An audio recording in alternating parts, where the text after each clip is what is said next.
Diamond work sum TNPSC SSC எக்ஸாம்ல கேட்கக்கூடிய question video miss பண்ணாம உங்க ஃப்ரெண்டுக்கு ஷேர் பண்ணுங்க. FNCL ஆஃப் A/B/C ஓட வேல்யூ கொடுத்துட்டாங்க. 3 பேர் சேர்ந்து அந்த ஒர்க் எவ்வளவு நாள்ல முடிப்பாங்கன்னு சொல்லி கொடுத்துட்டாங்க. அதுவே AC 2 பேர் சேர்ந்து அந்த ஒர்க்கை பண்ணிட்டு எவ்வளவு நாள்ல முடிப்பாங்கன்னு சொல்லி கேட்டிருக்காங்களா? வாங்க ஈஸியா சால்வ் பண்ணலாம். நம்ம கிட்ட AC சேர்ந்து அந்த ஒர்க்கை ஜாயின் பண்ணி தானே கேட்கறாங்க. ஃபர்ஸ்ட் என்ன பண்றீங்கன்னா 3 பேர் ஜாயின் பண்றது கொடுத்துருக்காங்களா, அந்த வேல்யூ எடுத்து இங்க போட்டுக்கீங்க. இன்டூ அடுத்து என்ன பண்ணீங்கன்னா 3 பேர்த்தோட FNCLம் கொடுத்துக்கிறாங்க, பிளஸ் பண்ணுங்க.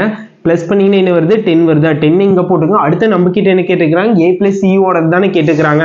அந்த ரெண்டோட FNCL பிளஸ் பண்ணுங்க. பிளஸ் பண்ணீங்கன்னா 3 + 2 ஆட் பண்ணீங்கன்னா 5 வருதா, 5 போட்டுங்க. அடுத்து கேன்சல் பண்றதெல்லாம் கேன்சல் பண்ணுங்க. 5th டேபிள்ல 1 டைம், 10 2 டைமா, 30 × 2 வேல்யூ என்ன, 60. 60 டேஸ்ல ஏவும் சியும் சேர்ந்துனாங்கன்னா கம்ப்ளீட் பண்ணிடுவாங்கன்னு சொல்லி கண்டுபிடிச்சிட்டா, அதே போல நீங்க B+C 2 பேரும் சேர்ந்து அந்த ஒர்க்கை கம்ப்ளீட் பண்ண எவ்வளவு நாள் ஆகும்னு சொல்லி